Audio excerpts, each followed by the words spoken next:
Welcome to Finding Certainty with your host and U.S. Army veteran, Patrick Laing. Over the next hour, you'll learn from Patrick and his expert guests how to attract more certainty into your business and your life. Now, here is your host, Patrick Laing.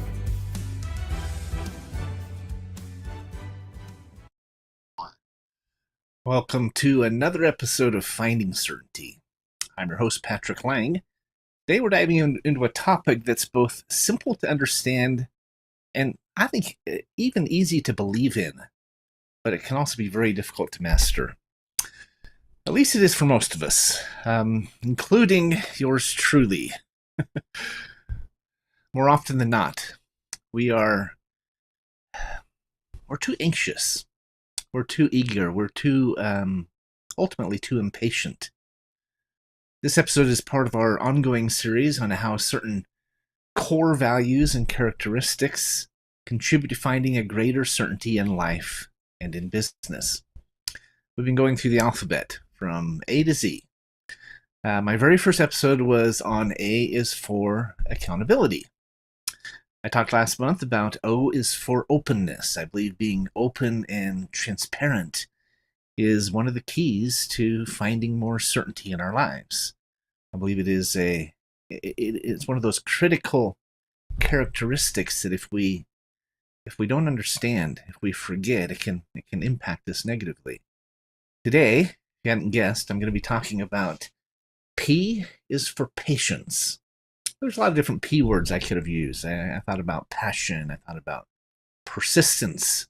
I already talked about E is for endurance. Those are kind of similar, but passion is a good one. I think you have to be passionate to be successful in life, but I felt that patience was worth us spending a little bit of time on. I mean, let's be honest.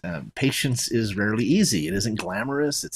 It's challenging. Sometimes it feels like the last virtue in the world that we want to practice and acquire.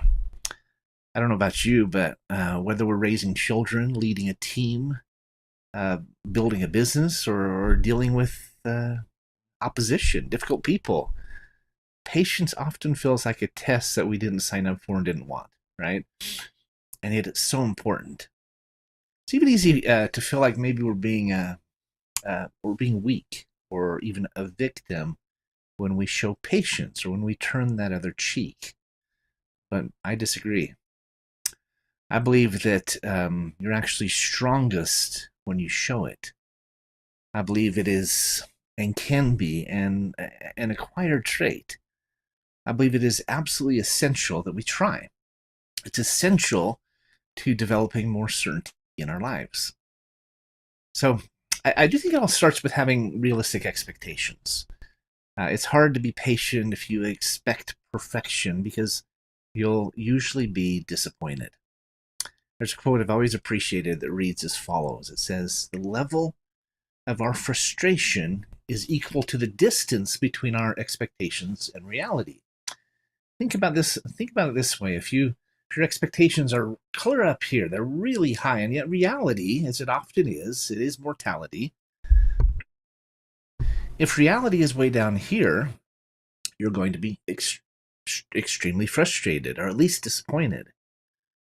If your expectations are lower and closer to reality, then you're just not going to be frustrated. You don't have to be disappointed. You're not setting yourself up for failure. Now, that's not to say that you lower your standards. It's not to say that you don't try. It's not to say that you don't do all the other things that are critical to finding success in your relationships and also in your life. But it's when we learn to manage the gap, to wait, to pause, to trust, and to hope. This is when we step into a whole new kind of peace. It's a peace, by the way, that starts with patience and ends with clarity. With clarity comes certainty. So let's talk about what patience really is. At its core, it's the ability to remain calm in the face of adversity. in the face of frustration, of delays, of difficulties, and even opposition. It's the skill of embracing, as I like to call it, the in-between, the not yet, with grace instead of anxiety or concern. And it is a skill, one we can practice, we can sharpen, we can master in time. There's a lot of different skills out there that we want to acquire. We've talked about several of them during these monologues on this show, like accountability, balance, composure. Let's run through the list. We've got discipline, endurance, faith, giving. These are all principles of certainty. They're characteristics. They're core characteristics that lead to a better life. H was about humility. I was on integrity. When I talked about J, I talked about joy, how it is a trait. It's not just an experience. It is an acquired trait. It's something we seek after. It's something we can create more of in our life, just as we can become more patient. K, I talked about kindness. L, it was a little bit of a different topic. I was right at Christmas time last year. I talked about light and filling our lives, our experiences, our interactions with light. Kicked off the new year by talking about M is for momentum. When I made the switch from Voice America on my previous platform to the Bold Brave TV network, the first topic I talked about, the first monologue I did, I called N is for next. I think it's also a technique, and it goes along with patience as well. When you're looking at what's coming next, when you can handle what's coming next, whether it's you've gone through a tragedy or a trial or had a success or a win, how do you handle what's next? Well, oftentimes it requires patience. Oftentimes it requires being humble. These principles of certainty, you see them start to mesh together and blend to become this beautiful kaleidoscope of success and of joy and of peace in our lives. So I'm still working on patience, but I do believe it is an acquired skill, and I think I'm getting better at it. I'm certainly trying to, because I know it's important. And if you will do the same, you will find more certainty in your own life as well. Now, there's a really powerful quote. It's in the book called Crucial Conversations, which is a phenomenal book about how to really, whether you're just talking with your significant other, your kids, or all the way up to they talked about, these geopolitical negotiations over nuclear power.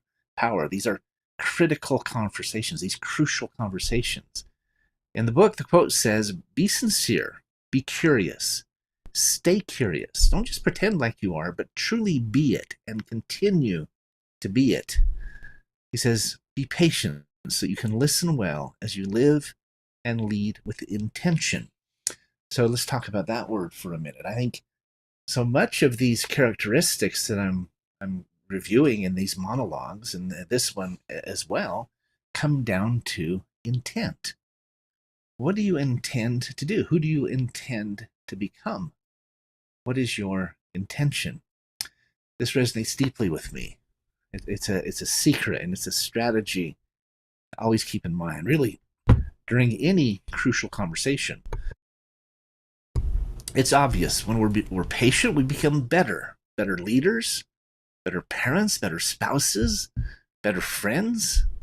I'm constantly working to be a better partner to my partners at Certainty Management and Certainty Global. We stop when we do this, when we with intent try to be better, try to become more patient, more accountable, more integrous, etc. We really stop just coasting and hoping that happens. We, with intent, seek to help bring things to pass. In our conversations, we stop trying to control them and we start trying to understand them. When we do this, extraordinary things happen. With my nationwide sales team here at Certainty Management, and for the past several years as a professional sales trainer, I've taught my team what I call the objection resolution model. It's really founded in and based upon this principle of patience. Let me tell you how it works. It's for years now. I go back decades. I've been in sales for 40 years, but I go back and I think of the trainers like Tom Hopkins and Dale Carnegie, Zig Ziglar, etc. Well, many of them talked about how to overcome objections. And they're just saying how to deal with them, right? How to challenge them. But that word overcome felt very forceful to me. It felt very pushy. And I was, if anything, I was a pretty soft sell. I never considered myself a pushy salesperson. I've never tried to be. That doesn't mean I'm not assumptive. I've been highly successful as a salesperson and as a sales manager.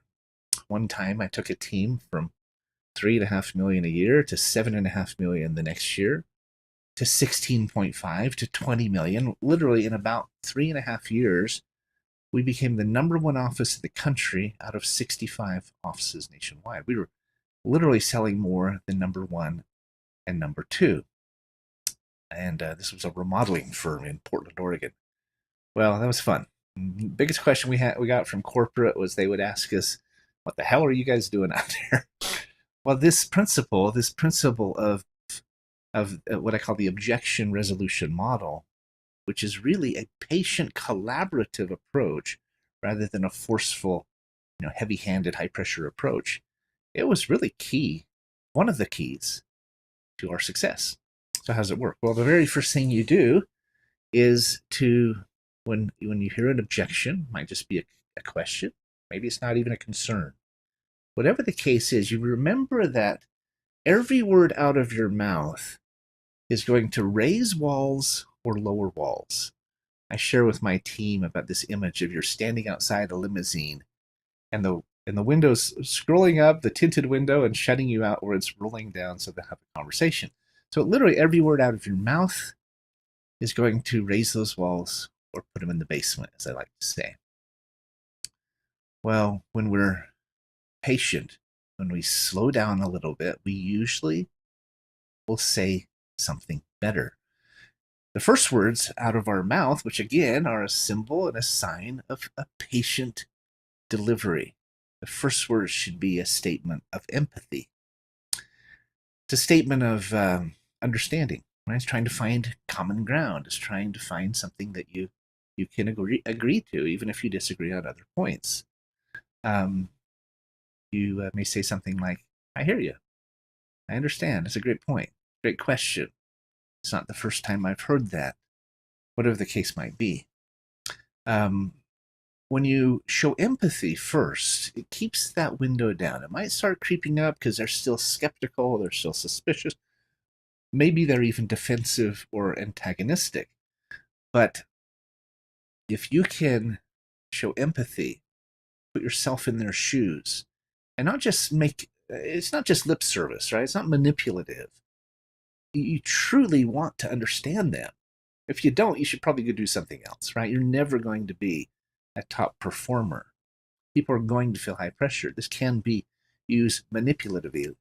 That's a mouthful, and you shouldn't do that, right? But if you're sincere, you show empathy. You make a statement like, "Help me understand here. I think it's a great question or a valid concern. Help me understand. I want to help." Those are all empathetic statements, right? There's another insight about this that I think plays into this, and that you should soften those statements. There's no reason. Crucial Conversations talks about this, but there's no reason why it should be forceful or combative, right? It's not a competition. It's not a war. Too often it becomes combative and antagonistic and tit for tat, both in our relationships, even in our work. It doesn't have to be. It shouldn't be. It's certainly not productive. But if you can show empathy and soften your statements by saying something like, "If you don't mind me asking," right? Or, "Help me understand. I want to understand." Or, that's really cool. That's really interesting. Tell me more. The very first thing you do should be to show empathy. Soften it in ways before, during, after. You might say, "If you don't mind me asking,"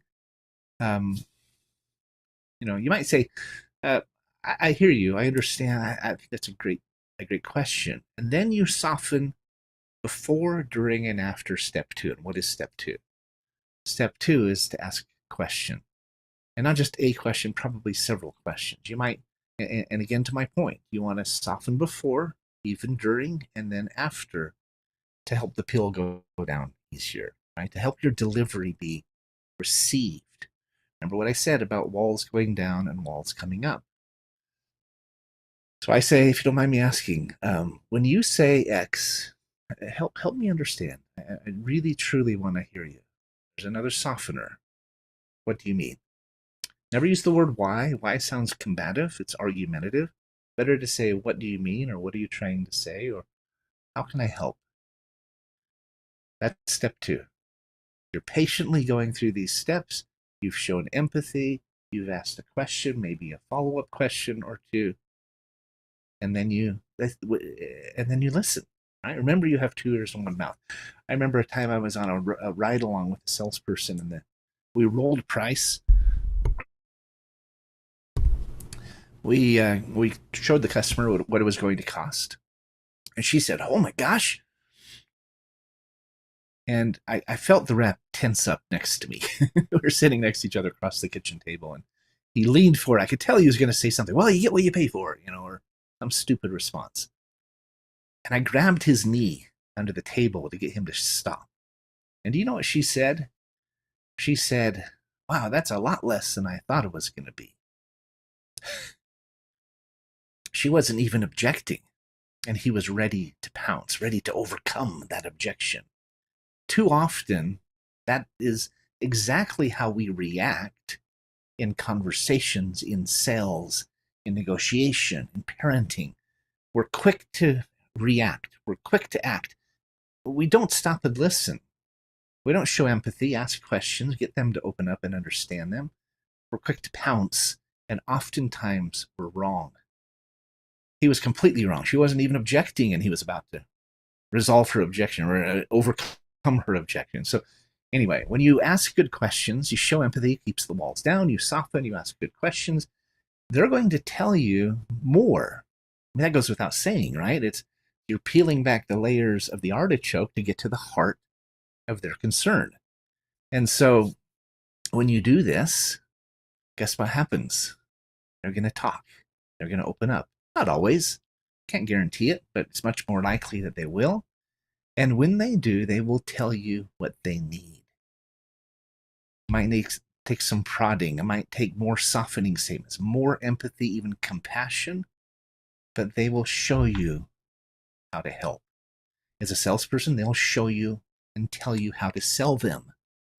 I mean, it's extraordinary when you see it materialize before your eyes. You know what? It's fun. It's not a manipulative, high-pressure transaction. It's a collaborative, mutually beneficial, mutually respectful interaction. And at the end, people say, "I didn't even feel like you were selling me." I've heard that so many times throughout my career, where customers say, "Thank you. This was a different experience than I've experienced in the past.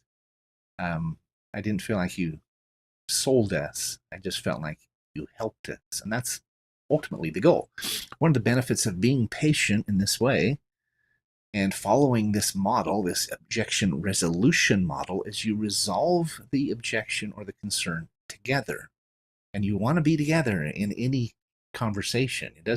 You don't want it to be you against them, different sides of the table. You want to be, even if it's just metaphorically, sitting beside them, guiding them through the process.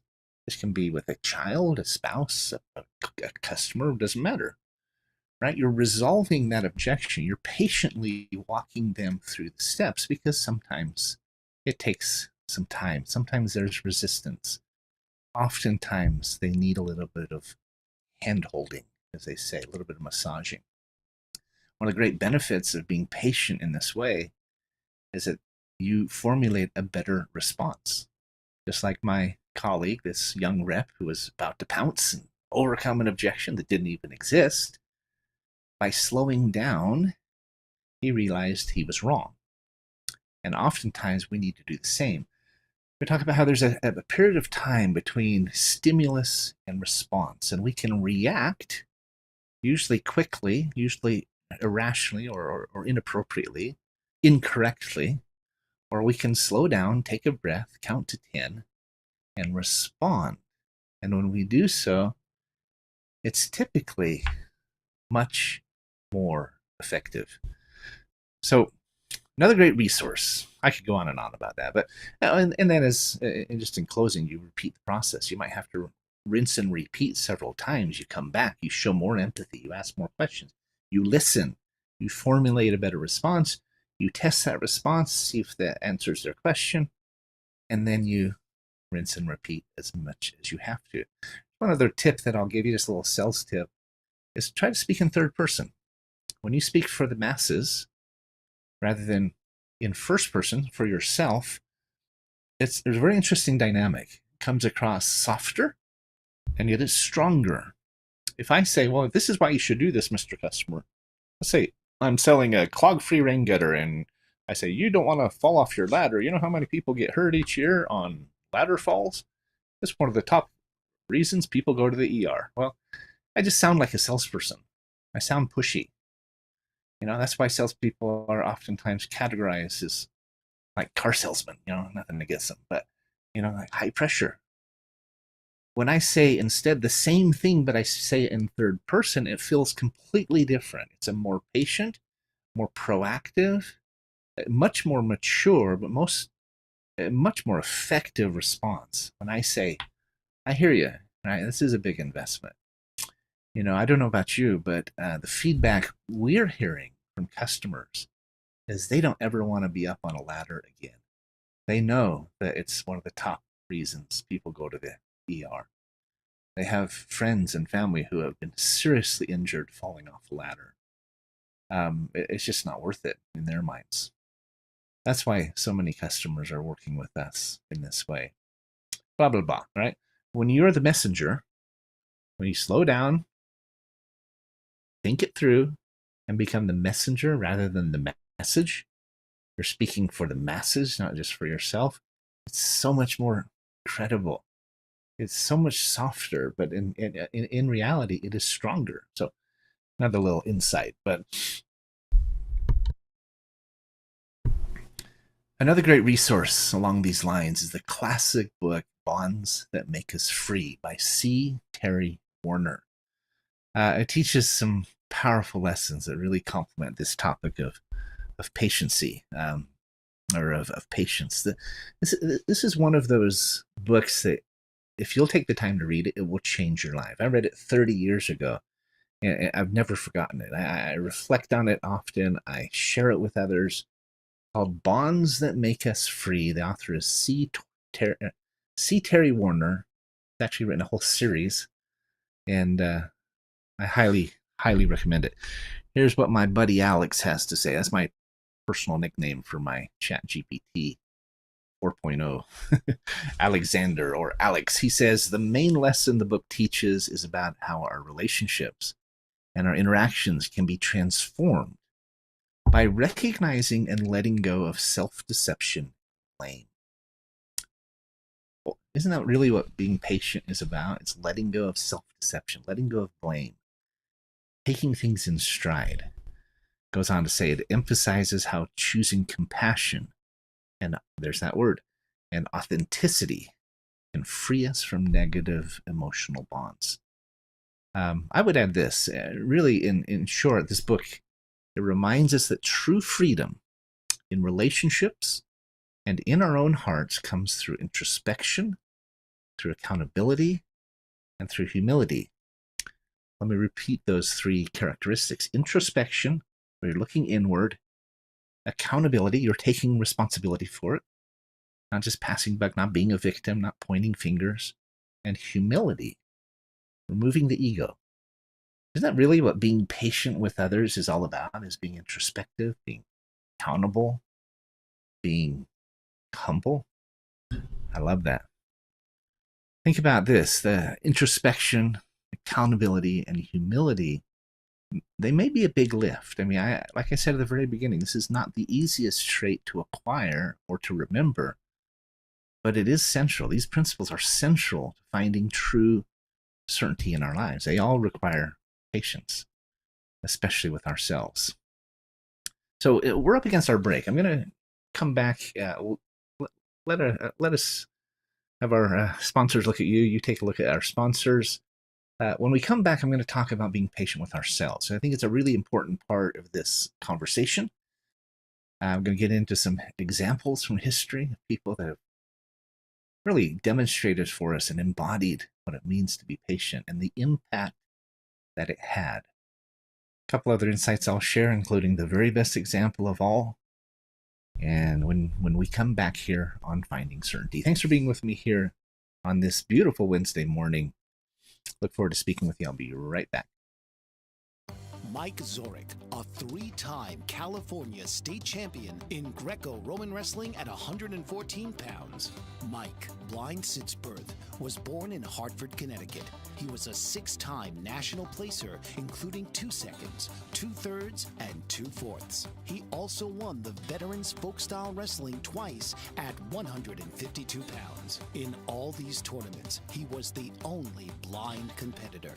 Nancy Zorek, a creative spirit whose talents have taken her to the stage and into galleries and exhibitions in several states. Her father, a commercial artist who shared his instruments with his daughter and helped her fine-tune her natural abilities, influenced her decision to follow in his footsteps. Ms. Zorek has enjoyed a fruitful career doing what she loves. Listen Saturday mornings at 12 Eastern for the Nancy and Mike Show for heartwarming stories and interesting talk on the BBM Global Network. Are you struggling to care for elderly parents or a spouse? Do you wonder if being a caregiver is making you sick? Are you worried about taking time off work to care for elderly parents and balance work, life, and caregiving? Has caregiving become exhausting and emotionally draining? Are you an aging adult who wants to remain independent, but you're not sure how? I'm Pamela D. Wilson. Join me for the Caring Generation radio show for caregivers and aging adults, Wednesday evenings, 6 Pacific, 7 Mountain, 8 Central, and 9 Eastern, where I answer these questions and share tips for managing stress, family relationships, health, well-being, and more. Podcasts and transcripts of the Caring Generation are on my website, PamelaDWilson.com, plus my caregiving library, online caregiver support programs, and programs for corporations interested in supporting working caregivers. Help, hope, and support for caregivers is here on the Caring Generation and PamelaDWilson.com. Welcome back here on Finding Certainty. It's Wednesday, June 4th. I'm calling to you and reaching out to you from Henderson, Nevada. And you know, this is the time of year that we just love. It's starting to warm up, but not too hot yet. It's not cold. It's kind of like San Diego weather for about 2 weeks. And then we get into hot. Anyway, the topic we're discussing here is this principle of patience. P is for patience, and how it is a core characteristic of developing certainty in our lives. I said, we talk a lot about being patient with others, but being patient with ourselves is equally as vital. We're our own worst critics, right? Really, usually tougher on ourselves more than anyone else, and yet we have to understand. We have to remember that growth takes time. That applies in our personal lives, applies in our businesses. I think being impatient for change and growth and performance and success is a secret for dissatisfaction.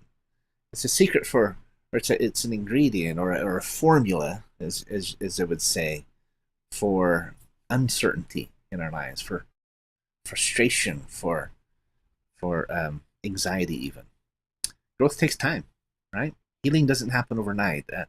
Breaking bad habits, building new ones, learning new skills, building a company, none of it happens in the blink of an eye. There's an overnight success, and they joke about how the company or the artist was an overnight success that only took 20 years. All the times people don't see how much, in fact, I'd venture to say most cases, people don't see and don't understand how much has gone on behind the scenes. But as entrepreneurs and artists, content creators, and others, we know the thousands of hours we put in, the all-nighters, the sacrifices, the debt we've gone into, we know how much sacrifice and expense and time, just time, it's taken. Yet when we're starting out, I think sometimes we have an unrealistic expectation that it's going to happen much faster than it is. I see all the time that most things take longer than you think they will and cost more than you wish they did. And yet it goes back to my quote at the very beginning about our expectations and reality. It's important to understand that this quote about making our expectations realistic to reduce the frustration does not mean that we make our efforts less significant, less consistent, or any of that. We put in the time. We have realistic expectations, but then we put in the time and effort to exceed that, to shorten the learning curve. We do things like get mentors and build a tribe and bring on partners and other things that help accelerate the process. Being patient and lowering expectations doesn't mean we do all that we can to speed it up, to do it as quickly as we can. Don't take 20 years if you do it in 2. I think it's an important principle, but we are all a work in progress. I think it's important that we remember that. We're never finished. We're never going to be done, not until we die. I have a good friend named David Aldridge on our team. He was actually our very first rep here at Certainty Management, and he's in his 80s now. In fact, many of our team members are 60s and 70s and 80s. We've attracted this unique audience of seasoned experts who've been around the block, and I love it. I love all the gray hair on our Zoom meetings each week. If you're a senior out there looking for a way to supplement your income, you may have decades of experience, but no one will hire you because you're pushing 80 or whatever the case might be. I encourage you to reach out to us. Check us out at certaintyteam.com. But anyway, I digress. But David, his name is David Aldridge.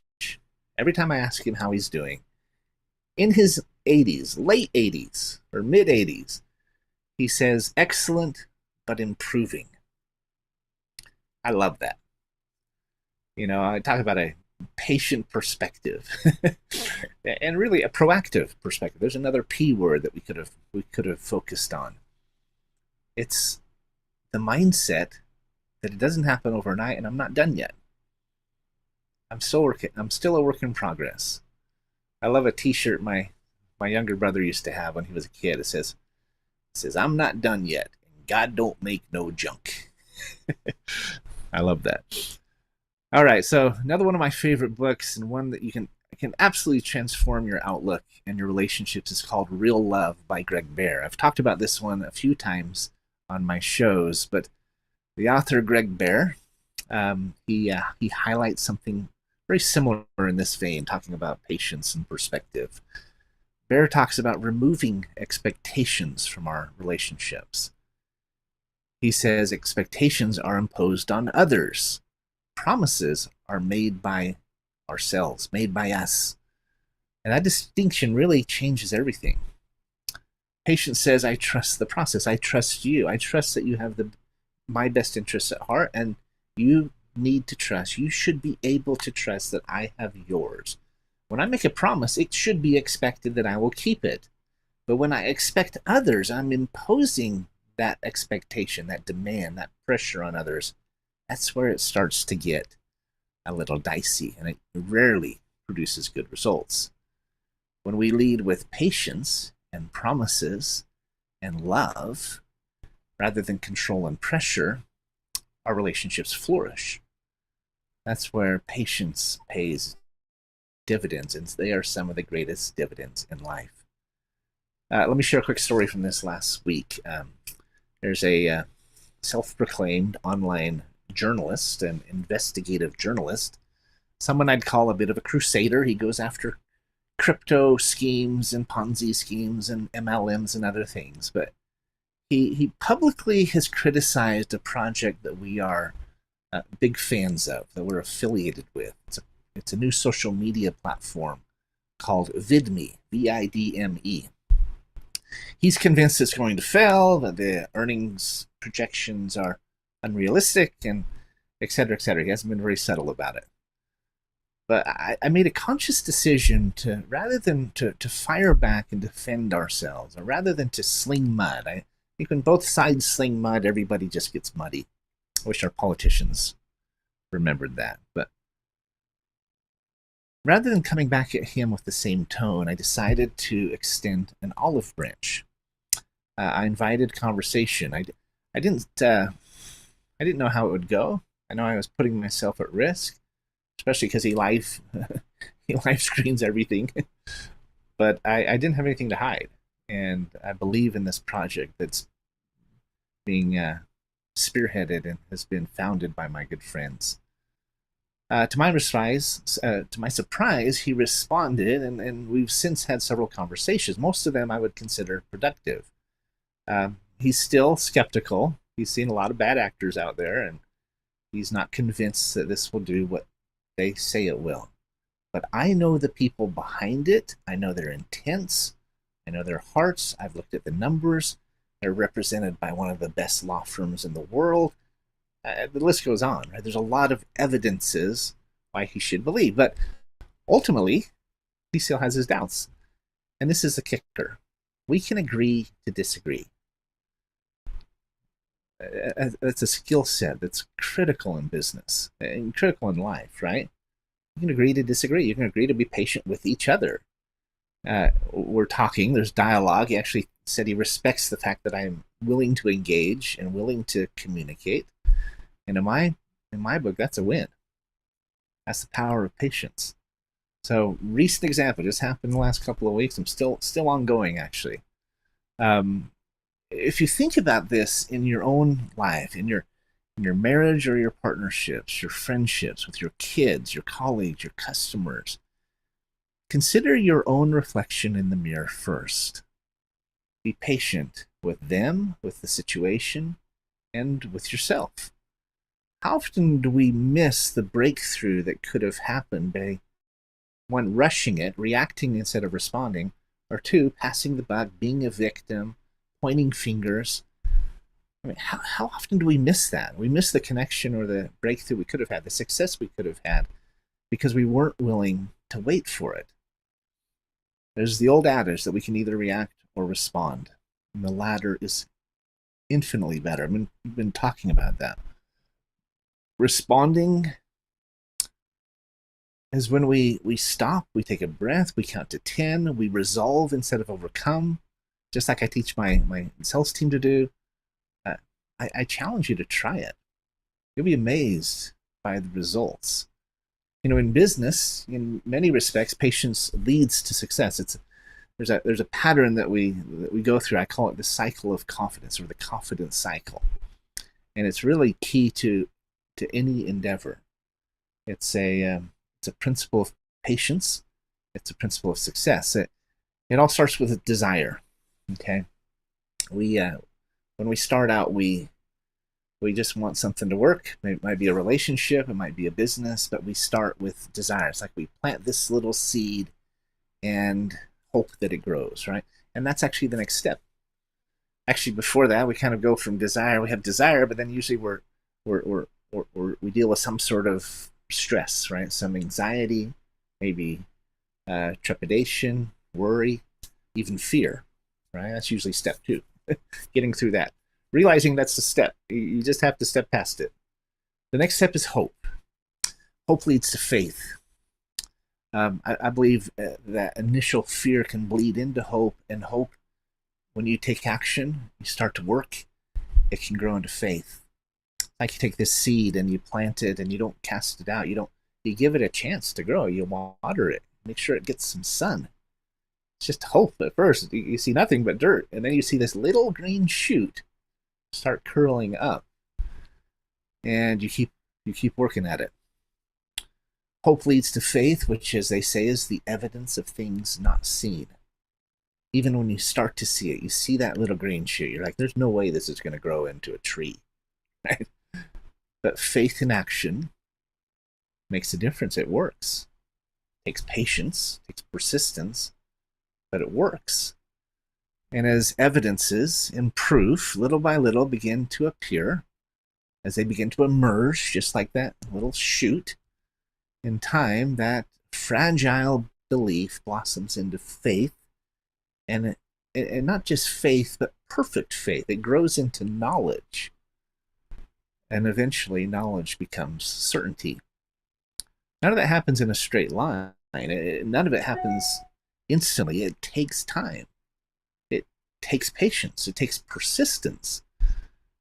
Even with a seed, right? Well, even once it grows, no farmer, once that seed shoots up and grows into a corn stalk or wheat or an olive tree or whatever, none of them stop working on it. They don't stop tilling and watering and fertilizing it. It's an ongoing process, just like we, in our own lives, have to continue to work on our own characteristics of certainty, our core traits and attributes, like patience, right? As I think of patience, I think it would be incomplete without talking about delegation. It's another good example, right? When we hand off responsibility to people, we have to be patient. They're going to mess up. They're going to make mistakes. They're not going to do it as good as you could have. They're going to fall short, and that's all part of learning. But if we're not patient, if we're just micromanaging people, we'll never get done what we could, and we'll never have the relationships that we could have within our team and within our tribe, trusting others to grow into something, to grow into their role, to grow into confidence, to go through that confidence cycle themselves, from desire to fear to hope to belief to faith and belief and knowledge and perfect knowledge and even confidence eventually, or certainty. We have to give people time to get there. We have to give them opportunities to get there. If we don't, we're really missing out. We're doing them in our company a disservice. It could be our family. Maybe we're not doing it with our kids. We're doing our family and our children a disservice. Trusting others to grow. That's part of leadership. That's what mentoring is all about. That's what patience is all about. Not only does it help you get more done, but it also grows trust and it creates bonds. It could be lasting bonds, bonds that make us free, as the book title suggests. It is essential if you truly want to be an effective leader. Now, let me share some quick examples from history. There's a lot of great ones, right? Abraham Lincoln, he navigated this nation, this divided nation. He was mocked, he was misunderstood, he was even hated by many. Yet he led with composure. That was our C word. C is for composure. He led with long-suffering. He united the country in the process. If you don't think that took him a lot of patience and persistence, you should probably go back and read the history books. Another great example I've always loved is Mother Teresa. She served for decades in some of the world's harshest conditions. She didn't expect change overnight. She showed up day after day with compassion, resolve, and patient persistence. You see this, there's another word, a pattern, right? You see these patterns come up. They're usually teaching, another word, a principle. She blessed the lives of millions and gained the respect of the world. She's considered a saint by many. And she's truly a great example of someone who embodied patience.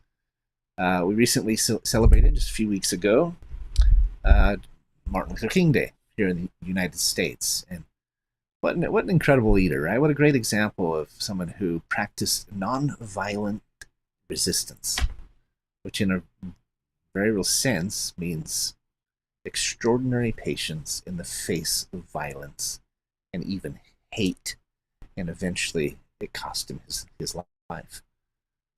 In the process, he changed an entire nation by embodying this principle. Nelson Mandela is another example, one of my favorites. He was in prison for 27 years. He walked out a free man and chose reconciliation over revenge. He chose patience versus what? Versus retribution, versus hatred. His patience outlasted his oppression. Are we seeing a pattern? Do you want to be truly remembered? Because if you do, it seems to be that patience is a recurring theme. It's a characteristic that you should want to embody and assimilate into who you are. Gandhi's obviously another great example, right? He led an entire nation to independence, not through war, not through violence, but through patient persistence and peace. That's powerful. So these individuals weren't perfect. They each had their flaws. I'm sure they weren't perfect at even being patient all the time. I'm sure there were times they were just frustrated, right? And they lost their temper. And I mean, none of us do it perfectly, and none of us ever will. But they made an effort. They led by example, and they imbued everything they did with this principle. And I think they understood that real change, lasting change, takes time. They inspired others to follow in their footsteps. That's what patience gives us. It gives us the ability to impact others, to lead by example, and ultimately to lead others in a way that changes not only you, not only the outcome, but also changes them. And isn't that ultimately what we want to do? I should add that sometimes it's okay not to be patient with things. I mean, the current reality, right? Relationships, sometimes if it's a violent, domestic violent relationship or abusive or something like that, you should consider getting out. Right? There's a limit to patience. I'm not proposing that we ignore the obvious. Sometimes the current reality, whether it's a relationship or just a current situation, should be changed. It can be improved upon. This is what has led to many discoveries, inventions, and successful endeavors. Right? These impatient questions about, is this the best it can be? What can we do to improve? How can we make things better? It's exactly what the examples from history that I just shared with you did on significant scales. They weren't patient with the status quo. They weren't patient with how things were. They may have been patient through the process, but they weren't patient with the current reality. They wanted to affect change. And every artist, every entrepreneur, every parent, every one of us wants to affect change. We want to improve our situation and help improve those around us. Hopefully improve ourselves in the process. I mentioned VidMe, this new streaming platform, social media platform. It's actually a good example of this. It's founded by my good friends Mike Popovich, Mike Sharbo, Chris Miller. Mike, I've known for many years, Mike Pop, and one of the most generous, most giving, most just incredible people I know. He's one of the top 20 earners in a very successful direct sales company, been retired now for about 25 years, and does a weekly ministry that's broadcasts all over the world. His partner, Chris Miller, has been in social media for many years. His team that he was involved with manages over 100 million subscribers, social media subscribers. And yet they realized that there was a significant problem in the industry. The big companies, the big dogs in the industry, like TikTok, Instagram, Facebook, YouTube, they produced about $276 billion in 2024 alone. Yet they paid less than 10% to the artists, to the content creators, to those who are doing the work. Well, it's been going on for a long time. There's very few social media experts, content creators out there. There's exceptions, but there's very few who are earning significant income and earning what they're worth. And these guys, they said enough is enough. They've created a new platform where the content creators will get paid significantly more than they do on these other platforms. They don't have to leave those other platforms to come here. This is just one more, but it's going to pay them significantly more. And it's going to pay their fans and give them a vested interest in their favorite content creators. Everyone literally shares in the revenue, shares in the earnings, shares in the membership, shares in the branding deals. The list goes on. So it's an idea that, thanks to them, thanks to Mike and Chris and Mike, they weren't patient with. They weren't patient with the status quo, and they've created something that's going to bless the lives of millions. If you want to check it out, you can go to certaintysocial.com. It's certaintysocial.com. It's a pretty good example, though, of what I'm talking about. I encourage you to check it out. Share it with any content creators you know, anyone else out there looking to supplement their income. Easiest way to earn money online that I've found. Now, I'm not a pastor, but I am a believer. I would be remiss to not mention the greatest example of all. As we near our close here of today's show, let's consider the ultimate example of patience, and that is our Savior, Jesus Christ. Christ was, if nothing else, endlessly patient with his disciples, his doubters, his enemies. I thought about that a lot this last week or two as I've been dealing with this skeptic, this critic, right? Christ was supremely patient with those around him. He's patient with each one of us. And he asks us to do the same, right? To come unto him. His was the perfect example of how to do so. I mean, you think about it, he was betrayed, he was falsely accused, he was beaten, and even put to death. And even as he was hanging on the cross, he said, "Father, forgive them, for they know not what they do." Even in agony, he still chose love. And that's just incredible to me. Whether you're a Christian or a Muslim or a Jew, doesn't matter. That's an example I think the world respects. What an example to try to remember and draw from. Taking the high road, giving the benefit of the doubt, even turning the other cheek as Jesus taught. It isn't weakness. These are some of the highest forms of strength. He didn't force belief. He didn't coerce others. He invited them to follow him. And we can do the same, either verbally or just through our examples. Because patience, just like so many of these principles, perpetuate themselves. They create ripple effects, mushroom effects. I even call it a snowball effect because it gets bigger and bigger as it grows.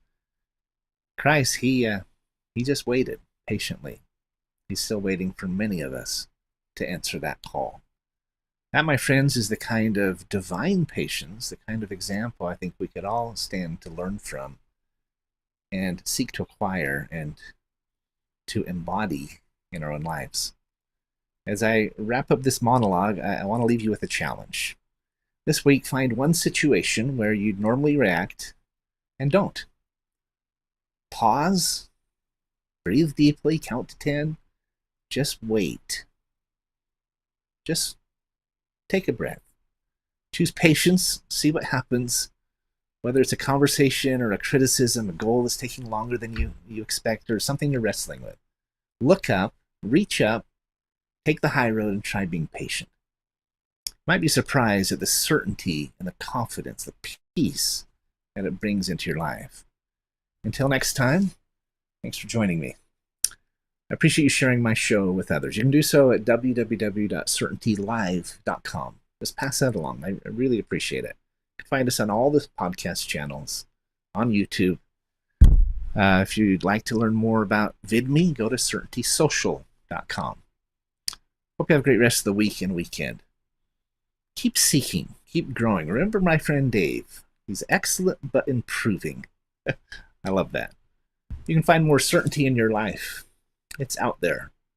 You can find it. We can help. I wish you the very best. Thanks. Have a great rest of the week, everybody, and a great weekend. And I'll see you next week. Take care.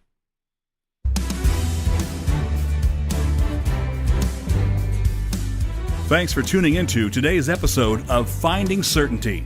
We hope you've gained some more insight into how to create more certainty in your own business or nonprofit. Join us next week for another taste of the Certainty Experience. Until then, we wish you greater certainty in all that you do.